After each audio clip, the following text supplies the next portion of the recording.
এর জন্য বিজেপি যেমন দোষী, রাজ্য সরকারও দোষী। কেন তুমি 90,000 অফিসার দিলে? কেন তুমি 2,221 কোটি টাকা এসআইআর এর জন্য খরচ করছো?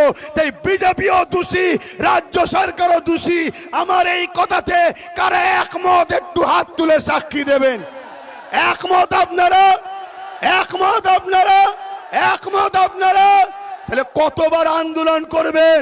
আন্দোলনের পাশাপাশি নিজেদের বাচ্চার ভবিষ্যতের জন্য মজবুত খুঁটি তৈরি করা দরকার আছে না নাই? রাস্তা দিয়ে যাচ্ছেন, একটা কথা শুনে যান।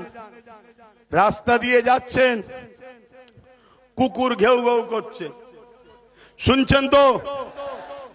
যদি হাতে একটা লাঠি থাকে ঘেউ ঘেউ করবে?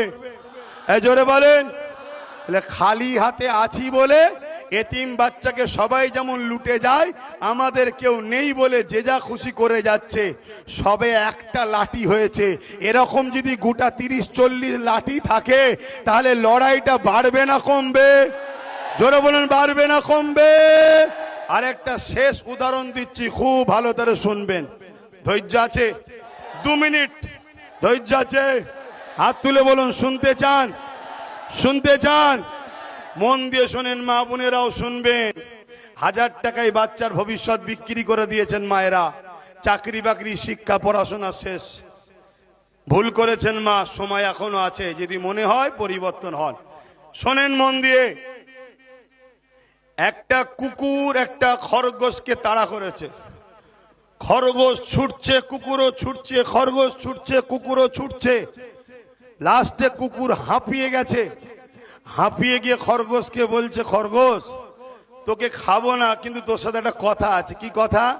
বলছে, আমার ঠ্যাং এত বড় বড়, তোর ঠ্যাং এত ছোট ছোট, তারপরেও তোকে ধরতে পারিনি।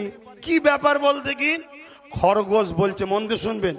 খরগোশ বলছে, আমি ছুটি নিজের বাঁচার জন্যে, আর তুই ছুটিস মালিকেরকে খুশি করার জন্য।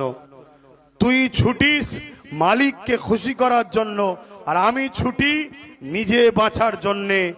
আপনাদের বলবো, ছোট পা হতে পারে, ছোট দল হতে পারে, নিজের জন্য ছুটুন। যদি নিজের জন্য ছুটতে নাও পারেন, বড় পাওয়ালা কুকুরের মতো ছুটে লাভ নাই। সারা জীবন ছুটো, ধরতে পারবেন না আপনি কাউকে। অতএব নিজের পায়ে দাঁড়ান, নিজের কথা ভাবুন। মনে রাখবেন, লোহা না হলে লোহা কাটা যায় না, মুফতি না হলে মুফতির বিরুদ্ধে ফতোয়া দেওয়া যায় না, পীর না হলে পীরের বিরুদ্ধে কথা